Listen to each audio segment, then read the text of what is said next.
Happy morning. Welcome you all for the first session on verbal aptitude.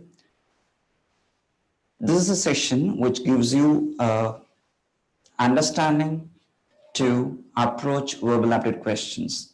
In general, when we talk about aptitude sections, quantitative aptitude, verbal aptitude, reasoning, it's a common idea that many would feel of these three sections, verbal aptitude is the one that's most challenging. Perhaps from their point of view, they do have reasons to feel so, because when it comes to quantitative aptitude, they can use formulae, they can apply logic, and through which they can arrive at answers quite quickly. Whereas when it comes to verbal aptitude, it is being largely felt that in absence of any set formulae like quantitative aptitude, it is a general feel that many consider verbal aptitude to be the most challenging segment. For the first time, I'd like to give you a different idea to this particular mindset. Probably through these verbal aptitude sessions, you will learn that even verbal aptitude questions can be solved in less than 60 seconds. Is it surprising?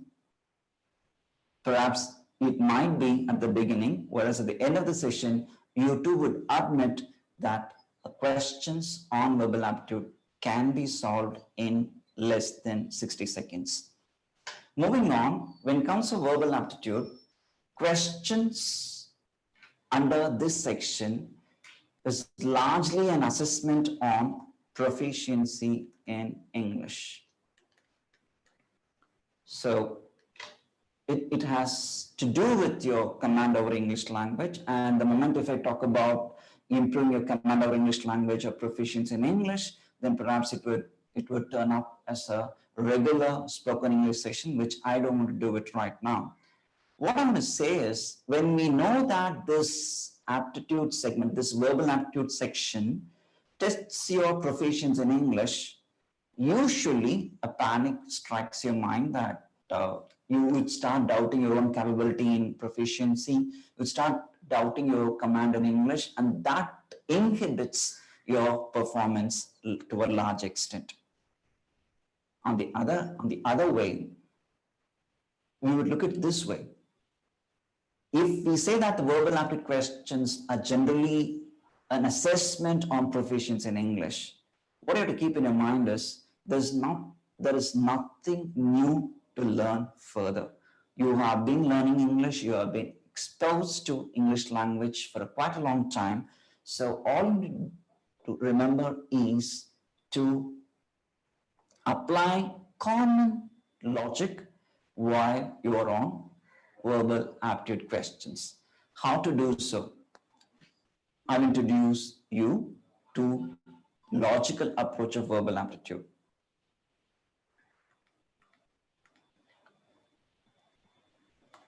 When you think of logical approach, we have to start analyzing the question types. When we say verbal aptitude, there are question types starting with spotting errors, sentence completion, reading comprehension. These are the three primary or predominant question types. In addition, there are other question types like error correction, anagrams, parajumbles, synonyms, antonyms, vocabulary, and few other sections like clause passages. But of all these question types, the most predominant question type is spotting errors.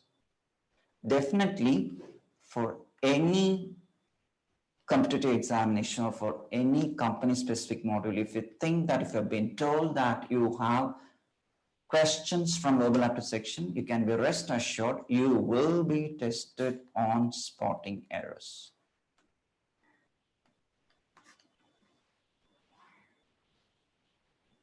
To start with, I'm not quite sure that how many of you are already have seen these questions, so I like to pitch it at an intermediate level.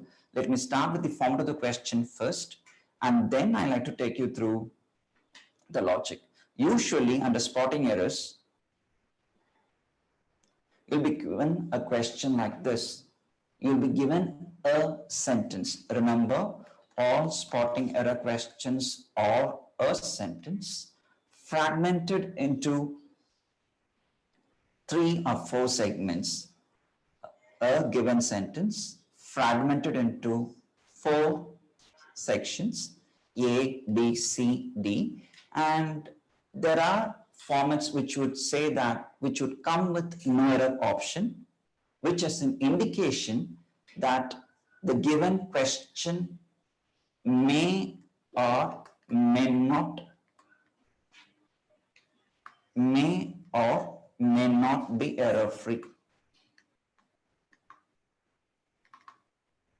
The moment when you find no error option in any question, it is an indication the given sentence may or may not be error free. This is one format. There is another format where you will be given a sentence in which a sentence will be fragmented into 3 or 4 sections where there will not be no error segment. In such case, your task of answering the question is much easier, because when there is a question without an error option, it's an indication that by default the given sentence is erroneous, and thereby you have to find in which section the error lies, in which segment the error lies. Okay, so this is by and large the format.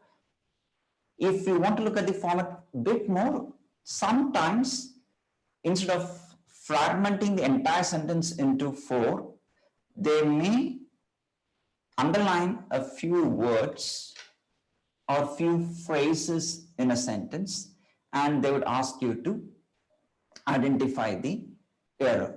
Now, whichever way, the logic which we learn today will be of tremendous help in answering these questions.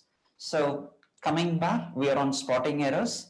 I said that I will introduce you to logical approach, and I started with the format of the question. The format is you will be given a sentence. That's a cardinal rule that you have to keep in your mind. Whenever you are on spotting error question type, you're always on a sentence. If you are on spotting error questions, what to do?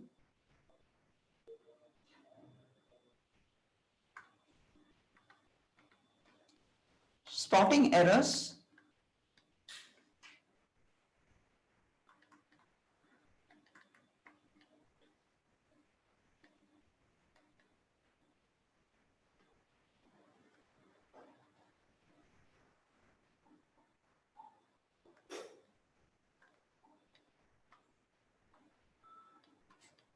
is largely an assessment on your grammatical ability. So don't be taken aback. Don't think that how come I could remember all the grammatical concepts and how am I going to score in spotting error segment. Please don't panic like that. Instead, I like to start with the positive element. Spotting errors, though it assesses you on the grammatical concepts, it is not possible to test all grammatical concepts. So this would be a breather, I believe. Definitely this would be a good news to you. There is no need for you to remember all grammatical concepts when it comes for spotting errors. So when I say so, you can look at the other side of the picture. If not all grammatical concepts are tested, then what else being tested? There are 5 to 6 most common error types. There are 5 to 6 most common error types which occupy the spotting error section. In other words, when we know that the format you are given a sentence and the sentence is split into 4 segments, it is possible to test only 5 to 6 error types, nothing beyond that. Is it interesting? It is definitely. Of these 5 to 6 error types, I'm going to introduce you to the first error type. You can take a look at it. Error type 1.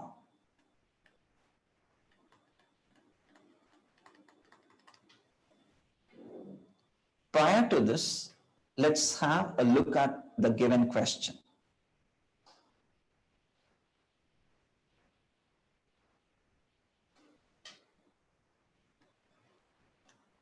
Do read this question, please.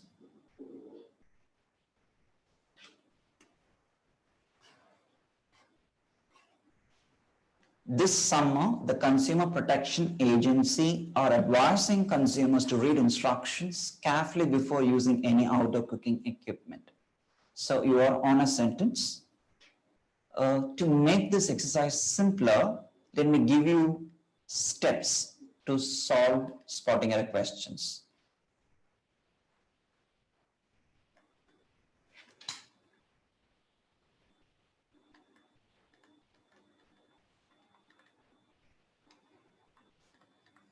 Please note down the steps. Step 1 is to read the entire sentence. That is, do not read it or do not stop segment by segment. Don't read A segment alone or B segment alone or C segment alone. Instead, read it entirely. That is the first step. And if you read the entire sentence, based on your exposure, based on your proficiency, because you're doing a graduation in college, you have been learning English for more than 10 years, with average or below average proficiency, it is possible for you to identify the subject in the sentence. So, identify the subject in the sentence. These two are the most simplest steps in spotting error section.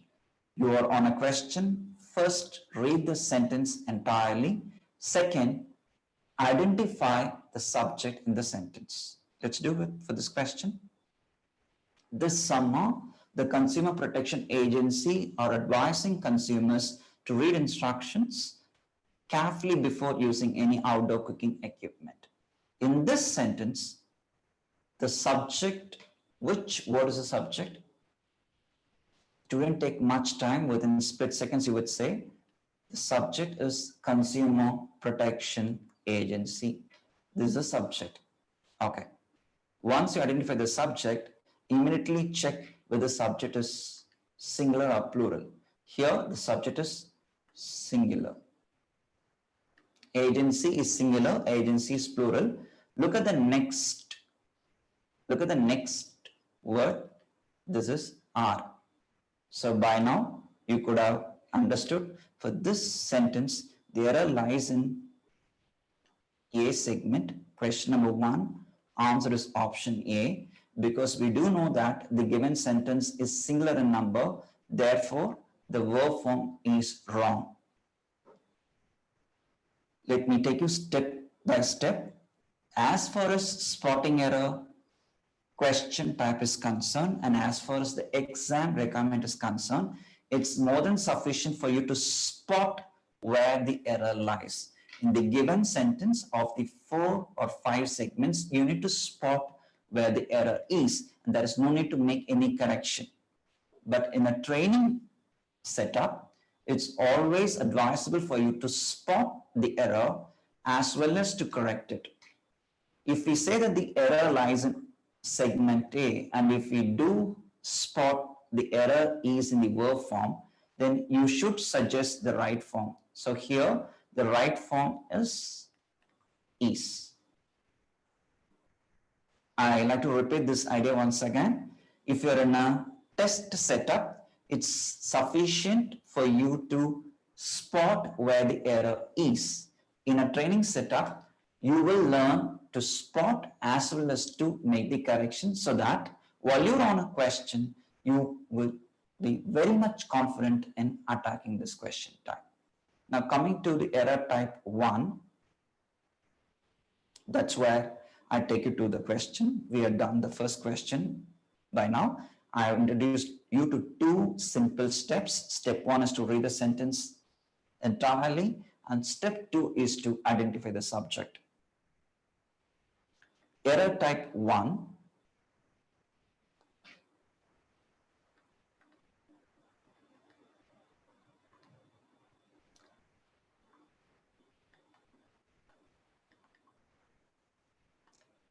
is called agreement. Error type 1 is called agreement. The rule is very, very simple. If the subject in the sentence is singular, the subject in the sentence is singular, then verb should be singular.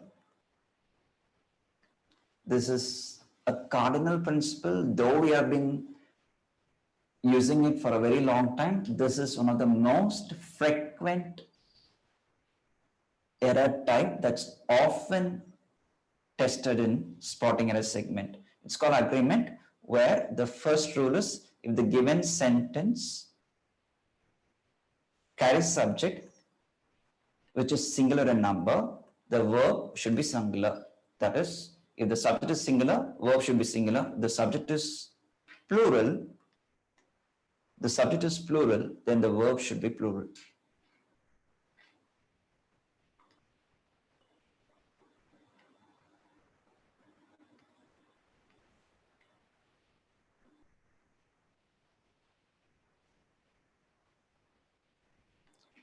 If the subject in the sentence is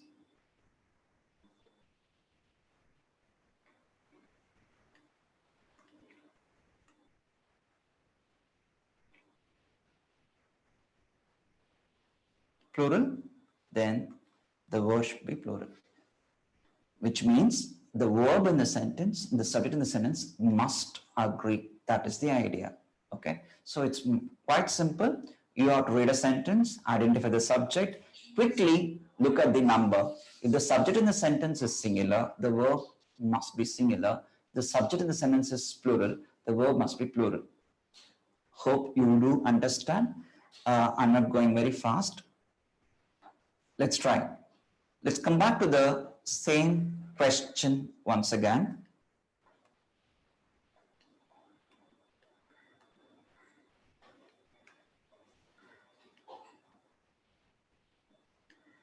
I'm going to ask you an interesting question. We are on the same question. We have read the sentence completely. We do know the sentence, the subject of the sentence is Consumer Protection Agency.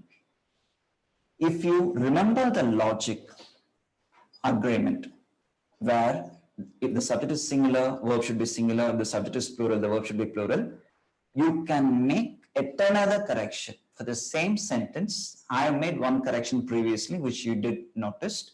Now, for the same question, applying the same logic, another correction is possible. Just take 10 seconds time and do try whether you can make it. Probably most of you would be able to get it. In the previous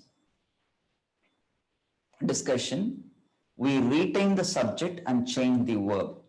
Now, we would retain the verb. If the verb form is plural, then the subject would become agencies. What I want to point out here is this. If you remember the logic, of agreement, it's enough. You can easily spot the error. And in this case, though I introduced you to two different discussions where we retain the subject first and change the verb. In the second case, we retain the verb and change the subject. Either way, you would find the right option doesn't undergo a change. These are all features of aptitude test. There's no need for you to fret over it. What I want to tell you is remember the concept agreement. Whenever you're on a sentence, all you need to do is read the sentence, identify the subject. The moment you identify the subject, it would not take much time for you to identify its number. If it's singular, validate it with the verb. They have to agree. If they agree, well and good. The error may lie in another segment. If they don't, you got the answer, mark it and move on to the next question. So this way, yes, you can solve questions in less than 60 seconds. Now, the same logic, error type is agreement. We're on the first error type. Look at the second question, please.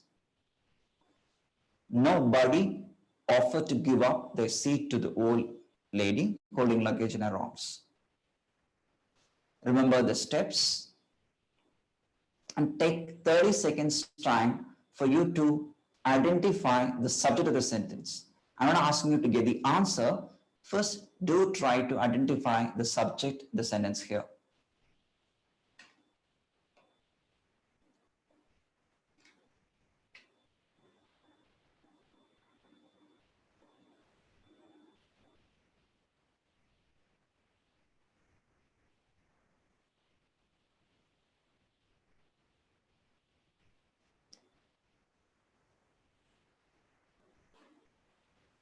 Okay. Mostly, you would be confused to identify the subject in the sentence. This is a common error committed by many of the students. If you are given a sentence like this, instead of a noun, if we use pronouns or demonstrative pronouns, many would get stuck. Probably some of you would have experienced this trouble when you completed reading the sentence. Probably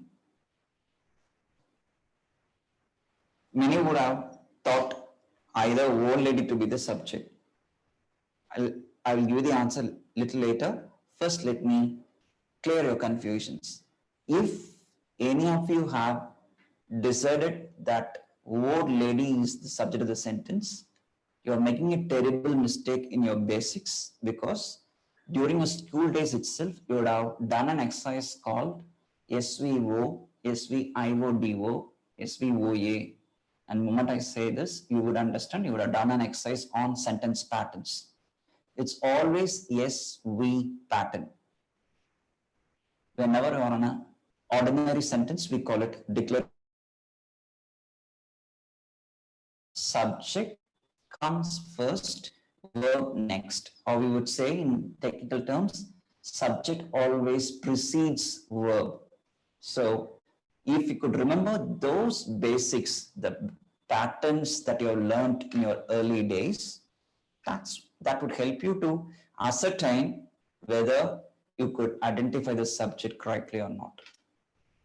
So first thing, for this sentence, the old lady is not the subject, because it lies in the middle of the sentence. It cannot be the subject. Well, what else? Which other word can be considered the subject of the sentence? So go back to the same idea. If you could recall the pattern SVO, SVIODO, it is an indication. I said subject always precedes verb. Here the verb is offered. So certainly the subject of the sentence is nobody. This word is a subject. Right. I'll give you another 20 seconds. We have read the sentence. I have told you which word is the subject. Now, try to identify where the error lies for the second question. Knowing which word is the subject, do try to find out which word is the subject.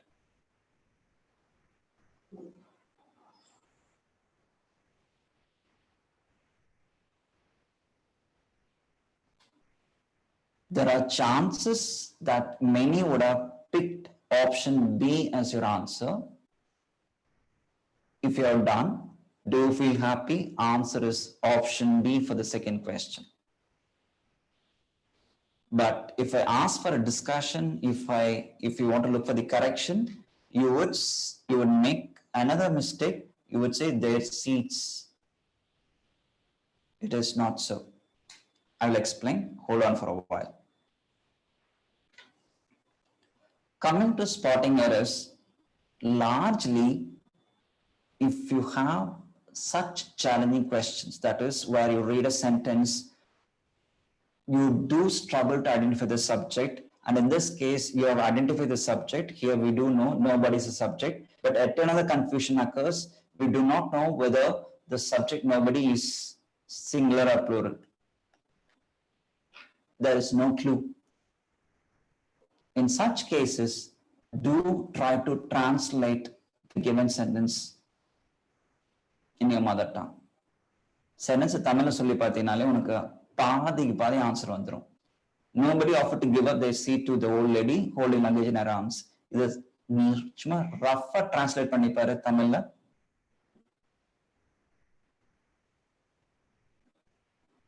So கொலோக்கில் சொன்னா அந்த volt லேடிக்கு யாருமே seat கொடுக்கலாங்கிற meaning convey ஆகும்.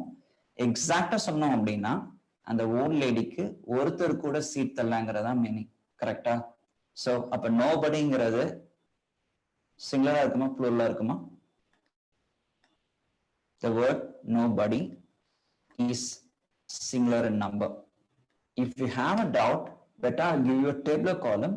You can look at this tabular column so that you would never ever forget when you have these words. You can make a brief note.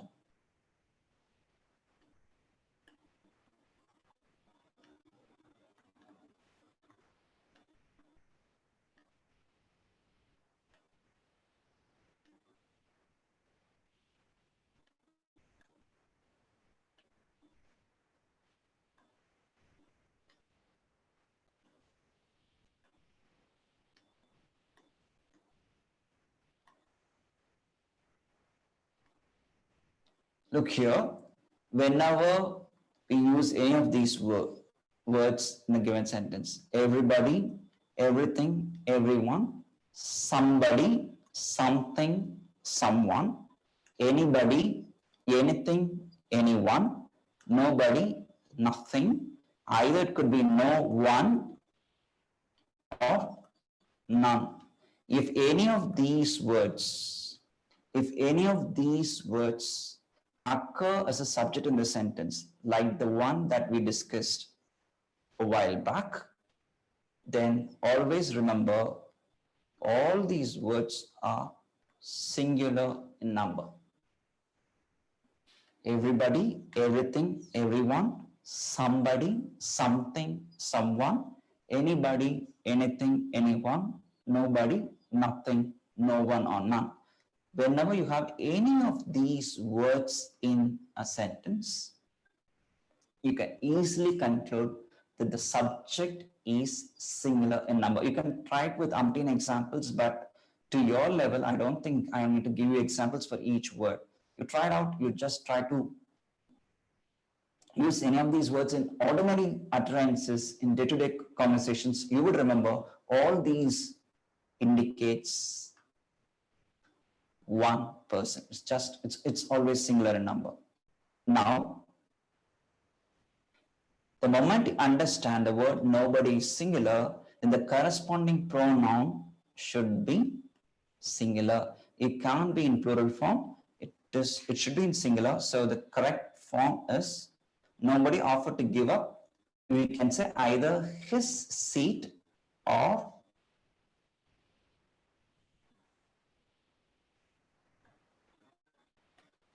we can say his seat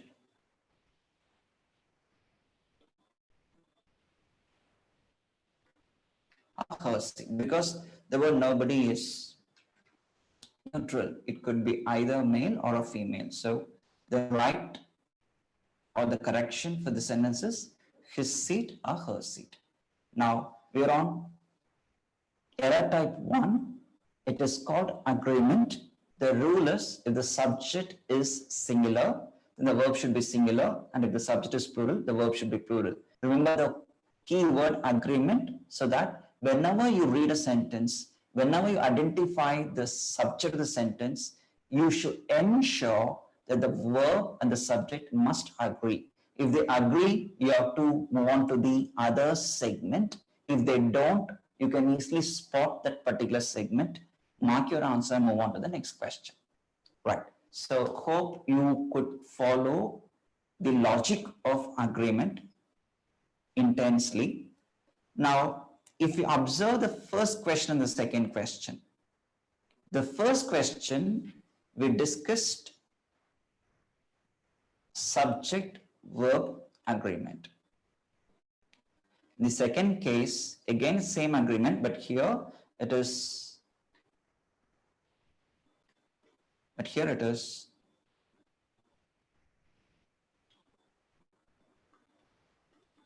noun pronoun agreement, which means if the noun is singular, of the corresponding pronoun singular, its corresponding substitute must be of the same number. Nobody is singular, its corresponding pronoun should be either his or her. So all this relates to agreement. So when we discuss agreement in detail, you shouldn't confine yourself to subject and verb part alone. You should also check with noun and its counterpart, pronoun and its counterpart. If they're singular, its correspondence must be singular. These are the other two ideas that you need to check it at your level. Agreement, though the logic is quite simple, the way it's being tested might be slightly challenging, and if all you need to do is to remember these two logic. Now, question number 3. I'm gonna give you a clue now. Third question, try to follow the first 2 steps. Step 1, read the sentence entirely. Step 2, identify the subject in the sentence. The clue which I'm gonna give you for the third question is, third question also tests you on agreement. That's a clue. You have 20 seconds time to spot where the error lies.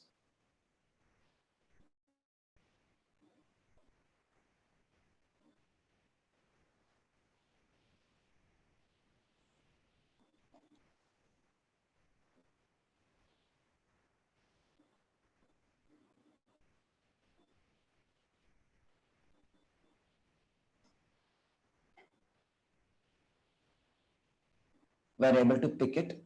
Let me start with the step 1.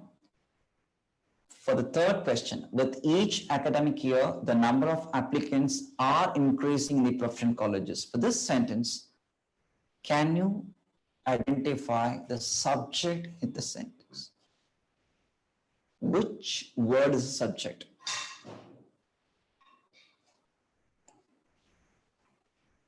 Certainly it shouldn't take much time, but for a few who are confused in identifying the subject, let me explain. There may be a few among the group who would think with each academic year is the subject of the sentence. If you belong to this category, considering with each academic year, there's nothing wrong in your approach. Probably you're applying the logic wrongly. I did mention when I explained error type 1, I asked to recall the sentence patterns.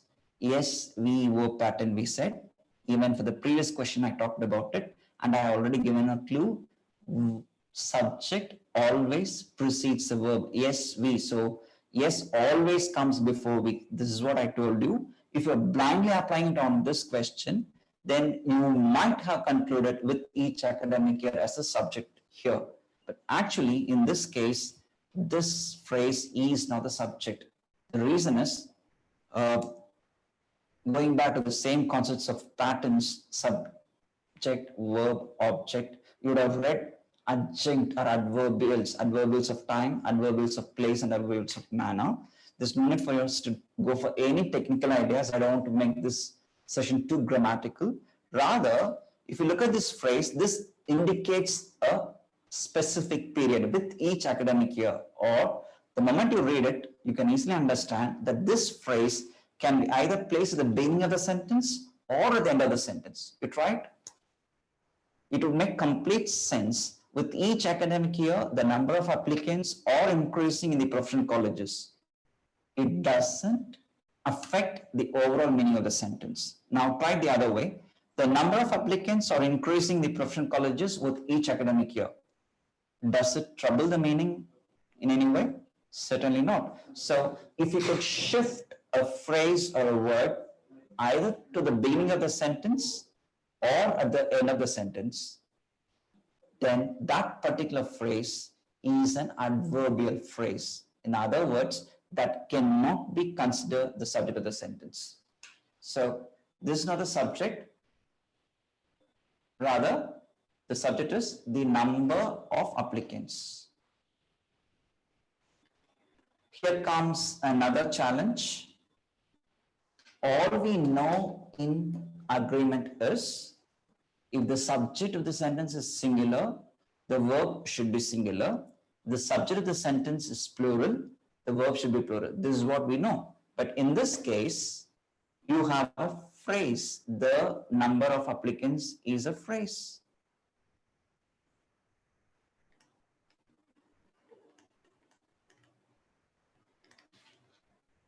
And the challenge here is this phrase comprises a singular noun and a plural noun.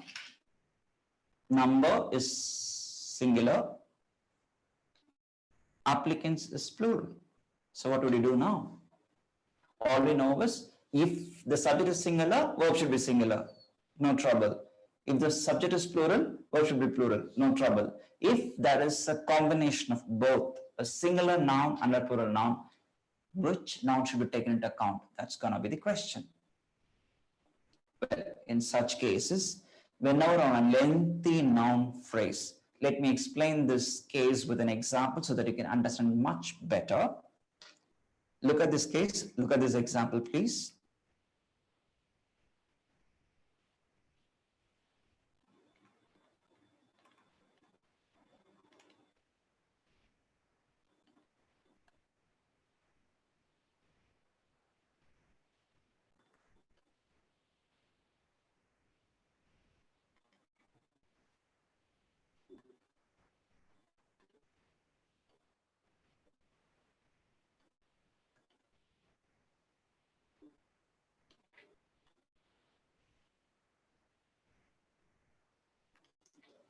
Look at this sentence. Accidents in metros like Chennai and Delhi, dash, I provided both the forms, singular form as well as plural form of the verb, dash increasing day by day. If I ask you to pick the verb for this sentence without batting an eyelid, you would pick the plural form as the verb. And you are right.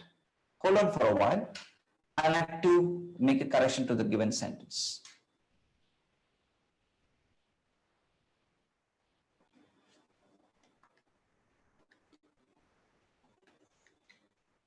If I add a phrase, the number of accidents.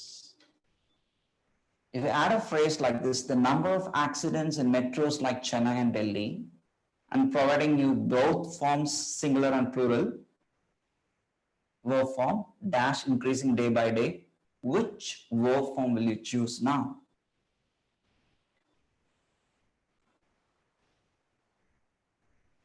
Hope you would have understood the logic now. Right. Okay.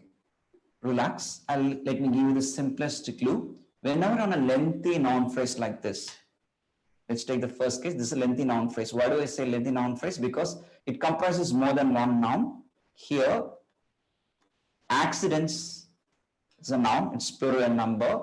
Metros is a noun, plural and number. Chennai is a noun, singular. Delhi is a noun, singular.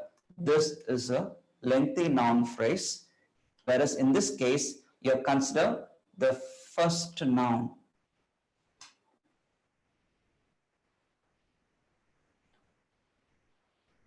Similarly, when we come to the second sentence, the first noun will be the determinant.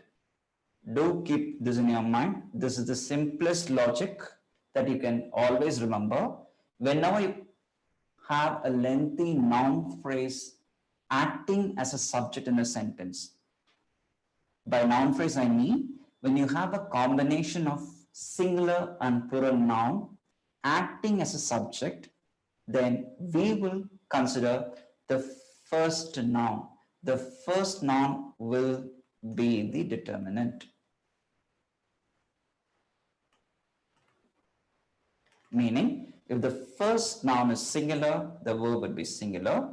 If the first noun is plural, verb would be plural. Apply the same logic here.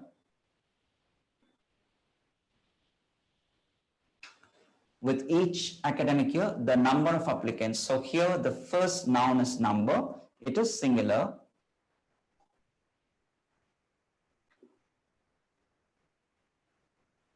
Therefore, the error lies in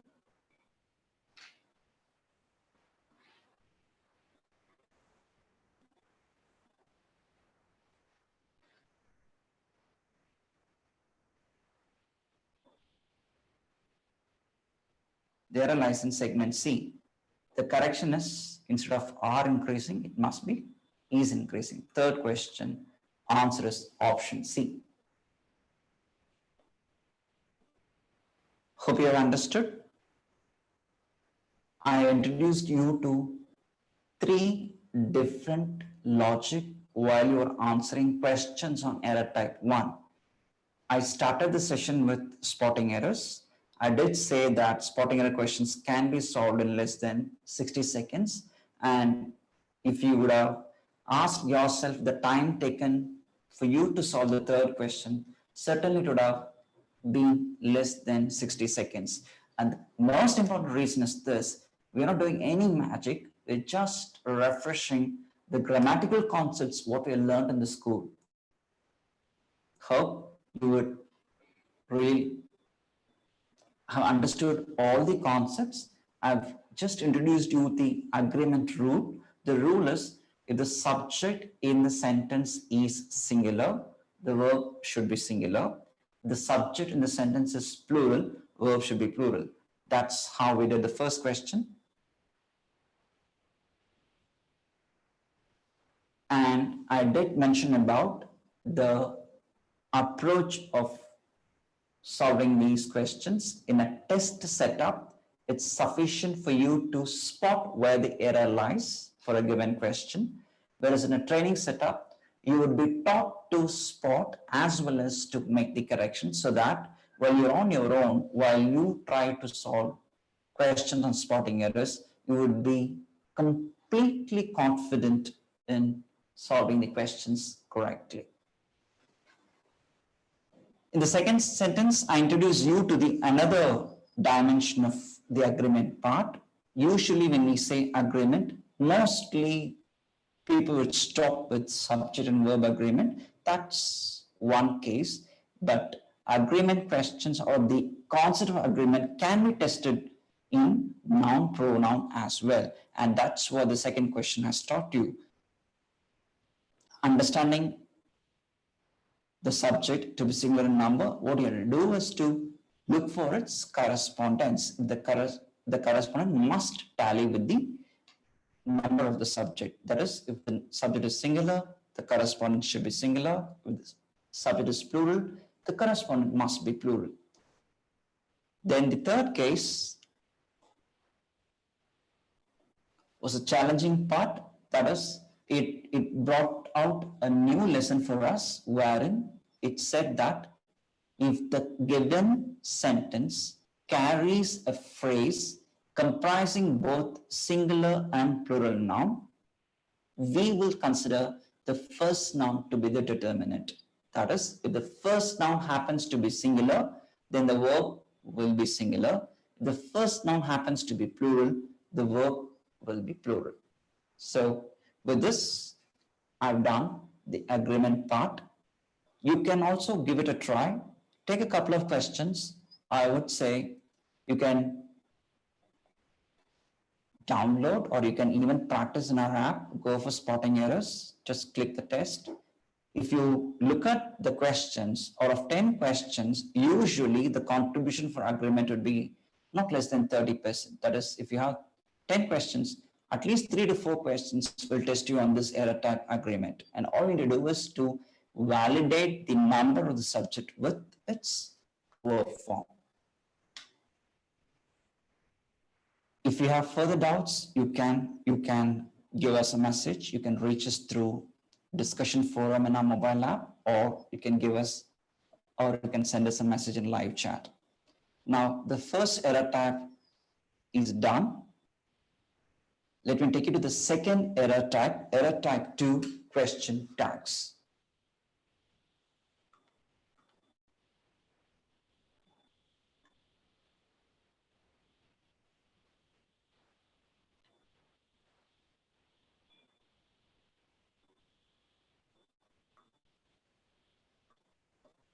Second error tag, question tags.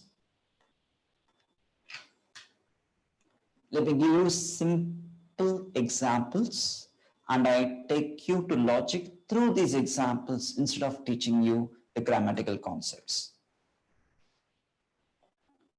Look at the first sentence here.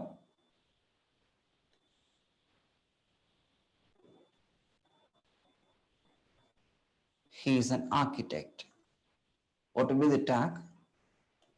Isn't he? Look at one more example. She will not come tomorrow.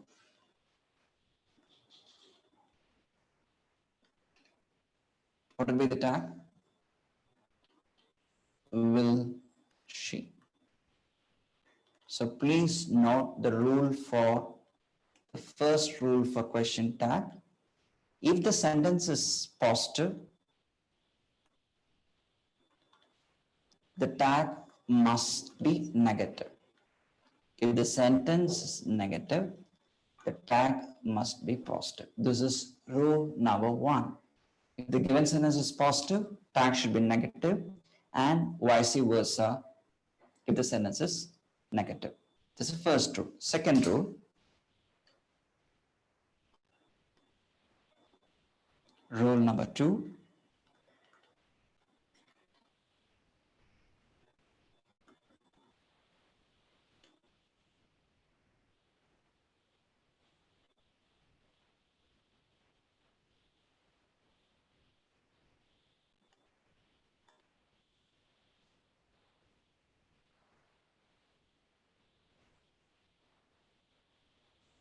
They submitted the project last week.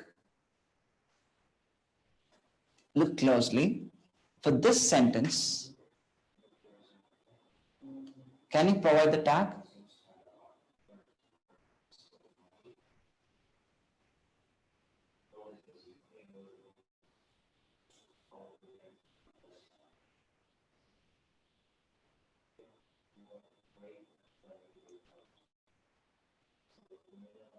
Hold on for a while.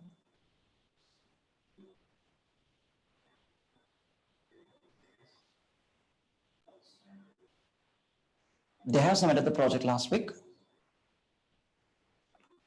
Haven't they? One more example in rule 2.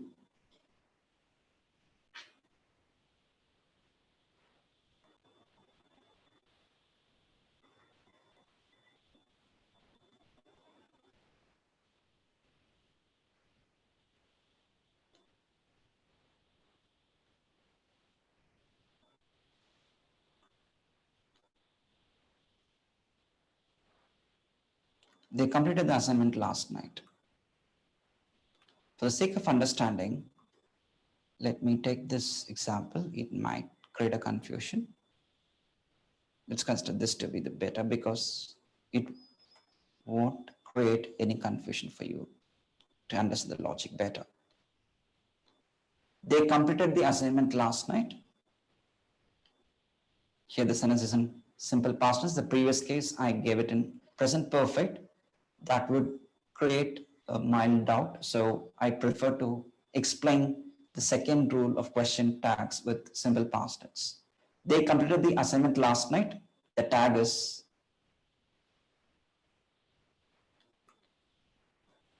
didn't they.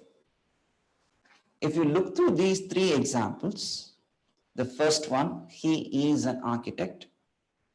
Second case, she will not come. Third case, they completed the assignment last night. If you look at these 3 examples, you could have seen in the first 2 cases, you have modals or auxiliary forms.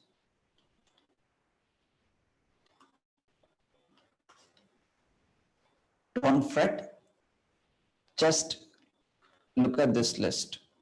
Is, are, was, were, will, would, shall, should,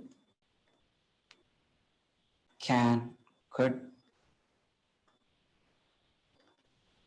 may, might. We call it auxiliary forms, or these words do have the ability to occur as a main verb as well as the helping verb. But here, don't confuse the logic of helping verbs, modals, auxiliaries. Let's make it very, very simple. If you have any of these words in the given sentence, any one of these words in the given sentence, you can understand the same, that the tag will be based on the same form. The tag will be based on the same form. In its absence, if you do not have any of these words in the given sentence, as in the third sentence, they completed the assignment. Here, we do not have any of these modals or auxiliary forms in the sentence. No is or no or, no was or no were.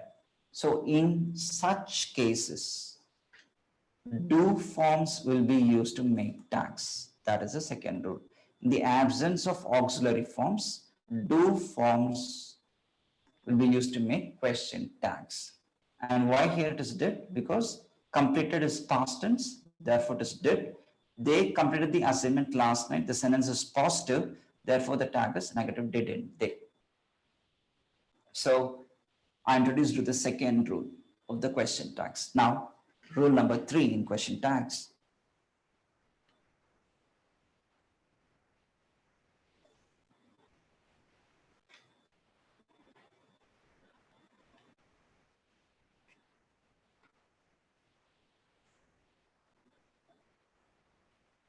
Let's say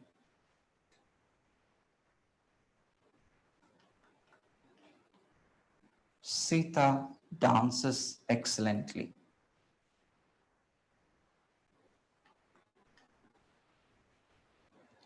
Sita dances excellently. The tag is doesn't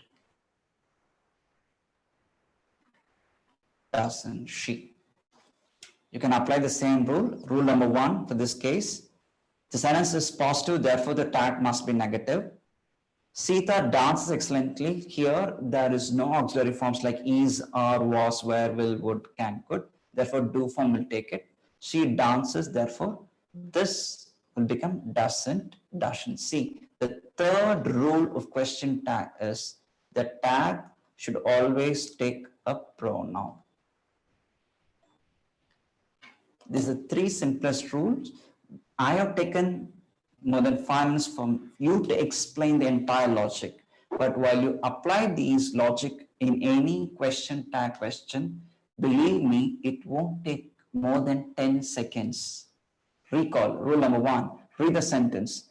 Find out the tone. If the sentence is positive, tag should be negative. Second, either or. If the sentence is positive, tag should be negative. If the sentence is negative, tag should be positive. Second rule, you have to look for those given sentence and the question tags, whether they carry an auxiliary form or a modal verb. If they do carry, the tag will be based on the same form. If they don't, do form be used to make tags. Third is pretty much simple.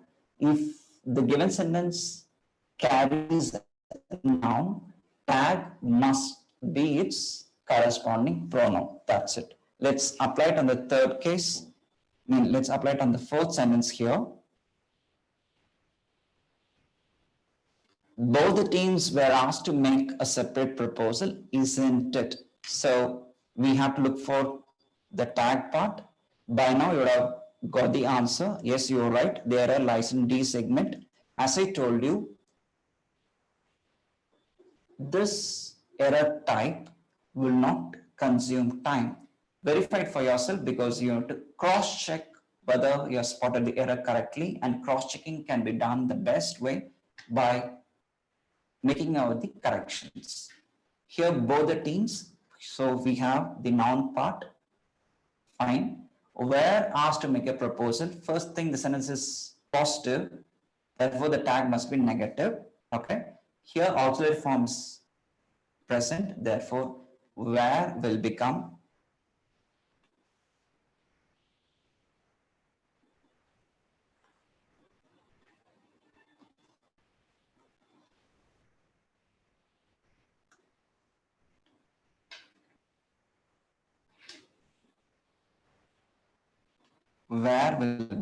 where, weren't. Both the teams plural, therefore weren't they. Fourth question, the correction is weren't they. Answer is option D.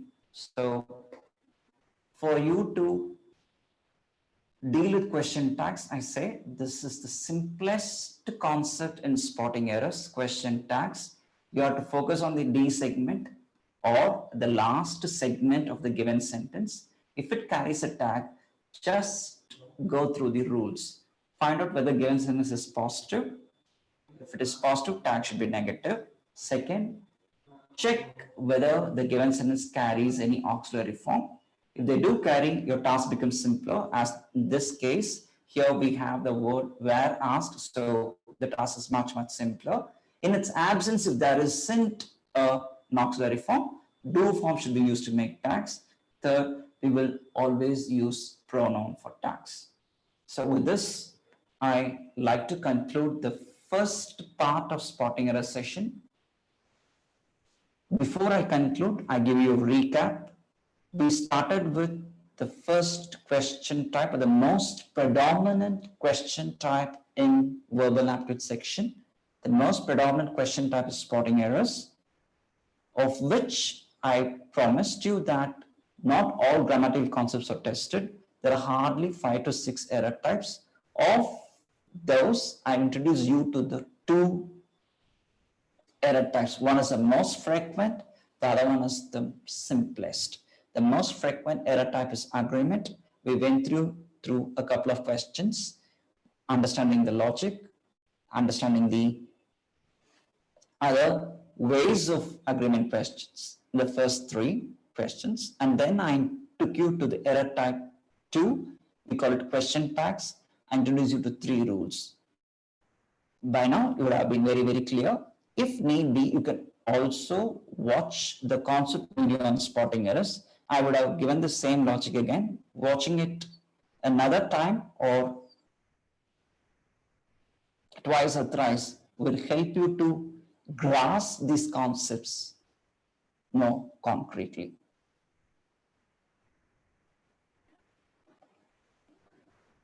With this, I bid goodbye. Thank you.